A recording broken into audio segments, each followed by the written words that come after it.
Okay, welcome back to the Friday edition of HiFly Radio.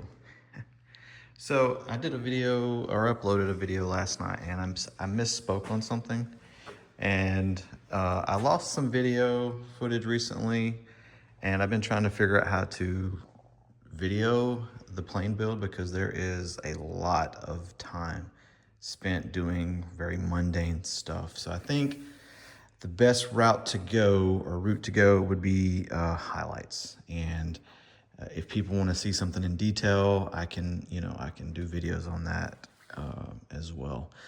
But what I misspoke on was the hand dimple. I called it I forget what I called it, but I said it was what did I say it was? It was this thing. Hold on, let me get one that's not in the bag here. Oh, this one's in the bag. So,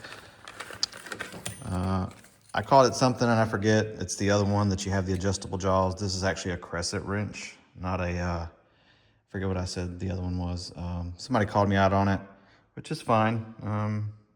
That's the whole part of all this. You have to expect criticism when you put yourself out there. So, but yes, it's a crescent wrench, not I forget what I called it. It's the other wrench that has like the free moving jaws that you can adjust. Anyways, I'm brain dead today. I slept too late. Yeah, I took a couple days off this week, kind of like a mental health thing, man. 3 years of working from home, then having to go back in office and dealing with traffic, horrible drivers, and just not being able to have a normal routine. It just builds on you. Anyways, I would love to be able to stop working, but I don't get paid for any of this. I can't even get 100 subscribers so I can do lives. So that's another thing. Please subscribe to my Facebook channel if you haven't.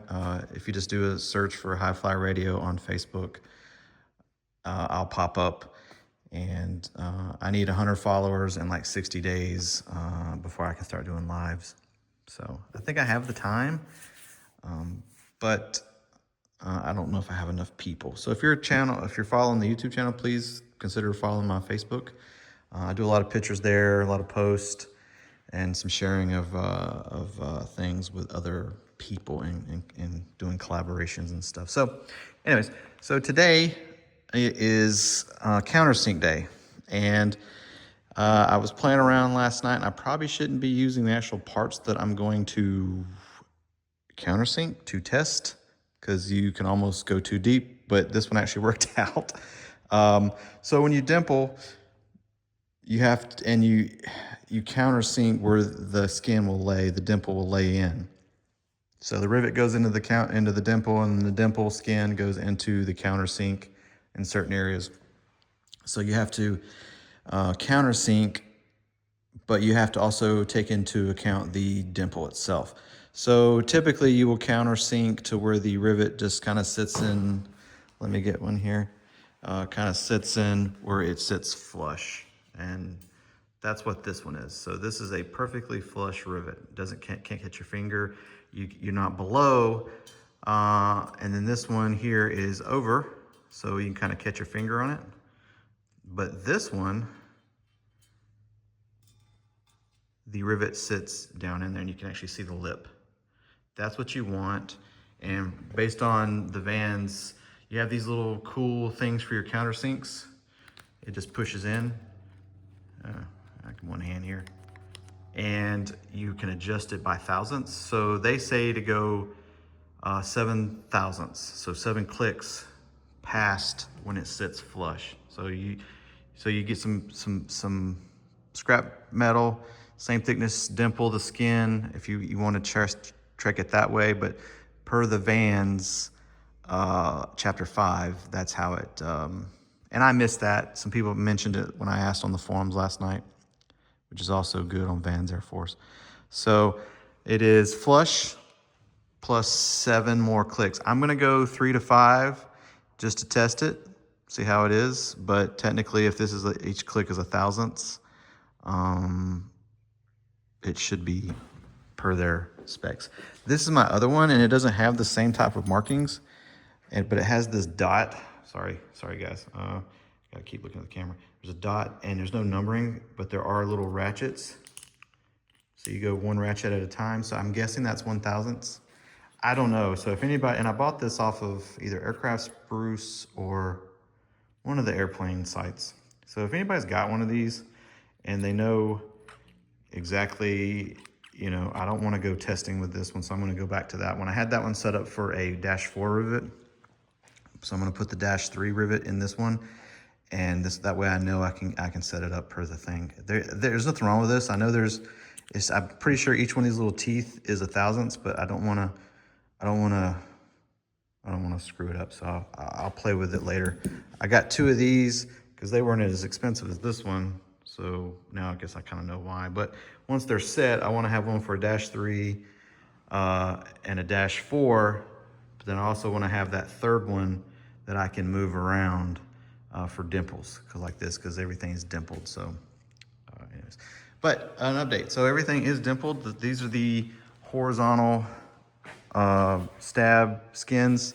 And man, I tell you, you can see it, like that hand squeezer of mine, the NIM ATX squeezer, does beautiful dimples.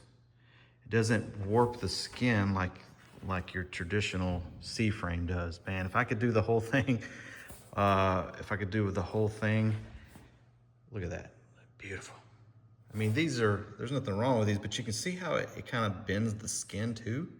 And I don't know why. I mean, I know it's because of flexing and it can't put the same force, but it should in theory, because the NIM ATX is still working off pressure even though it has fluid in it. But at least around the edges, it will look beautiful. And then when you rivet this onto the ribs, you can tell it. And nothing wrong with it. It's still within the standard, but it just isn't as clean as I wish I could. If I could make them all look like this, man, you'd have like a very smooth surface and you wouldn't see all those little dimple things. But they can do a little light filling when they prep for paint. So I think I'm gonna have them do that too. Because I want it to look as slick as possible. I hate looking at rivets. If I could make it look composite, I would. So the skins are done, final drilled, deburred, and dimpled. Edges are all done as well. And there's a couple I messed up and I dimpled a couple that I wasn't supposed to. Flatten those. You can kind of, where did it go? So there's a couple on, yeah, here we go, that one right there. I dimpled it when I wasn't supposed to, but there's a fairing that goes over in the midsection where the vertical and the horizontals go. There's a fairing and that's one of the attachment points. So I'm guessing it'll be upsized or maybe a nut plate gets put on that later, I don't know. But it should be okay. So, and then all the ribs are dimpled. And I am on to countersinking all these. Look at that, hundreds of these holes. So I gotta do them both sides. This is the rear spar, and I gotta do the same for the front spar and those doublers. And I was going to use the drill press, but this drill press is perfectly centered here. Sorry, it's perfectly, there's no movement up here. This is perfect, but the chuck is just not perfect. I don't know why. That just kind of sucks because the tolerance up here is great, but then down here where your drill is in countersink, it's moving. So that's just gonna cause a bigger hole, and that sucks. So I don't know what to do about that, because these are good drill presses. I just don't know if maybe there's a better chuck that I could get. So I'm gonna look into that, because that's, and you can see it is perfect up here. There's no vibration up here, but then you get down here and it's moving a little. You can kind of see it when I turn it off. So, anyways, but that's the update. I want to do a little quick update for people. Again, I did lose a lot of footage. What I was planning to do is just film things as I went along and then go back to it like an editing thing and just splice them all in. But I have yet to find a good way to do that. I'm just not a video editing kind of guru, and I know YouTube and stuff have that stuff built in, but it's just not as user friendly. Maybe I just don't have the patience to actually sit down and learn it. I think that's probably the problem, is lack of patience these days. The older I get, the less I seem to the more OCD I get, but yes, the less patience I seem to have with things.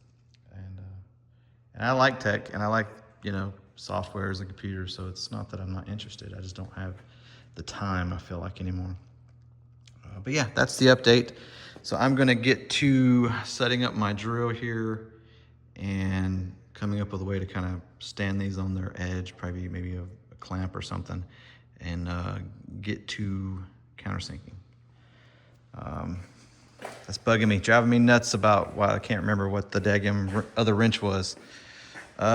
Crescent, what did I call it? It's this style wrench. Oh, I know you guys don't care, but yeah, this is what I called it. This wrench is what I called it yesterday. I forget what this, channel lock. There we go. Bam. I called it a channel lock versus a crescent wrench. So anyways, you guys take it easy. Just a little update. Don't forget, if you don't mind subscribing to the YouTube channel or the Facebook channel, that'll help me out, because I'm trying to get that rolling as well. Because it's a new page that I added onto my main page. So you guys have a good one, and I'm gonna get to it. Cheers.